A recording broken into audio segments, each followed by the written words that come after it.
Shalom.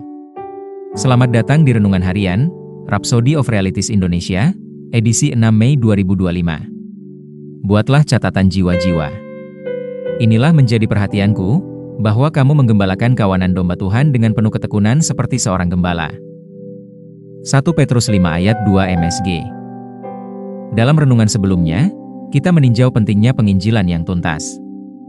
Hanya penginjilan yang tuntas yang memungkinkan engkau memiliki catatan. Ketika engkau menuntun seseorang kepada Kristus, engkau harus memperhatikan perjalanan mereka dalam Kristus. Misalnya, 5 tahun kemudian, engkau harus tetap mengingat mereka dan terus berdoa bagi mereka. Pertimbangkan untuk membuat catatan harian tentang orang-orang yang engkau tuntun kepada Kristus, maka engkau akan takjub melihat betapa panjangnya daftar itu seiring berjalannya waktu.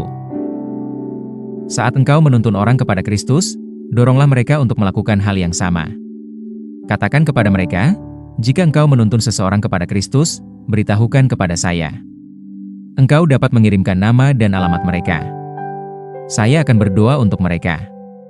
Saat daftarmu bertambah, luangkan waktu untuk berlutut di hadapan Bapa dan berdoa untuk setiap orang dalam daftarmu.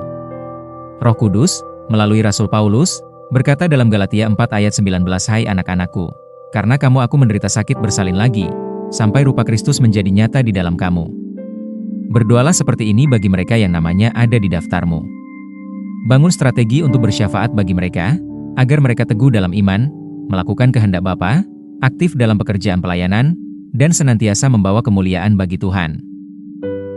Berdoalah juga untuk orang-orang yang baru bertobat yang telah ditambahkan Tuhan ke dalam gereja, agar mereka teguh dalam firman, berakar kuat dan berlandaskan pada iman, dan agar Tuhan menyempurnakan pekerjaannya dalam hidup mereka untuk kemuliaannya. Berdoalah agar mereka menjadi penuai akhir zaman yang semakin bersemangat, berkomitmen, dan tak kenal takut, dan agar melalui mereka, lebih banyak jiwa menerima Injil dengan senang hati dan bertobat bagi kerajaan. Dalam Yohanes 17 ayat 12, Yesus berkata, "Aku telah menjaga mereka dan tidak ada seorang pun dari mereka yang binasa." Ini harus selalu menjadi kesaksianmu mengenai semua orang yang engkau pimpin kepada Kristus atau mereka yang Tuhan tambahkan ke jemaat lokalmu melalui upaya penginjilanmu. Ingatlah bahwa penginjilan harus menjadi tindakan dengan kesadaran. Itu harus menjadi pelayanan yang tulus dan pribadi. Itu bukan acara satu kali. Itu adalah upaya yang berkelanjutan dan disengaja untuk membawa orang lain ke dalam kerajaan Allah dan menindaklanjuti mereka sampai mereka dipelihara dan berakar dalam iman. Mari kita berdoa.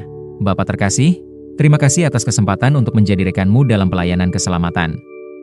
Aku bertanggung jawab secara pribadi atas mereka yang aku pimpin kepada Kristus.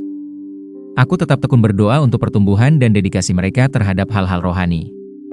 Terima kasih atas sukacita dan kepuasan melihat kehidupan diubahkan untuk kemuliaan-Mu, dalam nama Yesus. Amin. Ayat renungan hari ini terdapat dalam 2 Timotius 2 ayat 2, Ibrani 10 ayat 25, Kisah Para Rasul 5 ayat 42.